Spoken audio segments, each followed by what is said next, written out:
ಕೇರಳ ಚುನಾವಣೆ ಕೇರಳದಲ್ಲಿ ಮಾತ್ರ ನಡೀತಾ ಇಲ್ಲ, ಬದಲಾಗಿ ಬೆಂಗಳೂರಿನ ಫಕೀರ್ ಲೇಔಟ್ ಹಾಗೆ ವಸೀಂ ಲೇಔಟ್ ನಲ್ಲಿ ನಡೀತಾ ಇದೆ. 20-30 ವರ್ಷದಿಂದ ಜೀವನ ಮಾಡ್ಕೊಂಡಿರೋದು ಅಲ್ಲೊಂದು ಬಂಡೆ ಇದೆ. ಈ ಬಂಡೆ ಹೊಡೆದಿರೋದು ಯಾರು?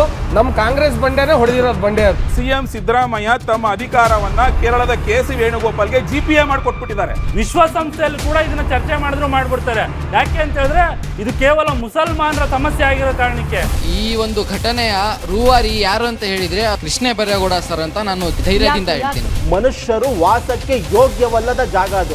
ವಾಸಕ್ಕೆ ಯೋಗ್ಯವಲ್ಲದ ಪ್ರದೇಶದಲ್ಲಿ ವಾಸವಾಗಿದ್ದವರಿಗೆ ಎಲೆಕ್ಟ್ರಿಸಿಟಿ ಯಾಕೆ ಕೊಟ್ರಿ ಸರ್? ನೋಡಿ, ಆಧಾರ್ ಕಾರ್ಡ್ ಯಾಕೆ ಕೊಟ್ರಿ ಸರ್? ನೋಡಿ, ವೋಟರ್ ಐಡಿ ಯಾಕೆ ಕೊಟ್ರಿ ಸರ್? ನೋಡಿ, ನೀರ್ ಕನೆಕ್ಷನ್ ಯಾಕೆ ಕೊಟ್ರಿ ಸರ್? ನೋಡಿ, ವೋಟ್ ಬೇಕು ಅಂತನಾ? ಮಾತಾಡ್ತಿರೋದು ಅಕ್ಷಮ್ಯ ಅಪರಾಧ.